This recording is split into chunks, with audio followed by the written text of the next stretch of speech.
అర్హత గల డాక్టర్లు లేకుండా అగ్నిమాపక భద్రతా నియమాలు ఉల్లంఘించినటువంటి వారిపై కఠిన చర్యలు తీసుకుంటామని, వెంటనే ఆసుపత్రులను సీజ్ చేస్తామని సూర్యాపేట జిల్లా వైద్య మరియు ఆరోగ్య శాఖ అధికారులు డాక్టర్ కోటాచలం హెచ్చరించారు.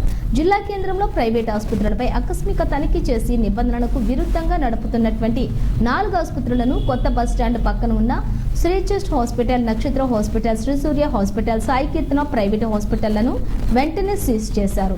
ఈ ఆసుపత్రులలో డాక్టర్లు లేరని, ప్రభుత్వ డాక్టర్లు కన్సల్టెంట్స్ గా పనిచేస్తున్నారని, ప్రభుత్వ డాక్టర్ల పేరు మీద నమోదైన ఆసుపత్రుల యొక్క రిజిస్ట్రేషన్ రద్దు చేస్తామని తెలియజేశారు.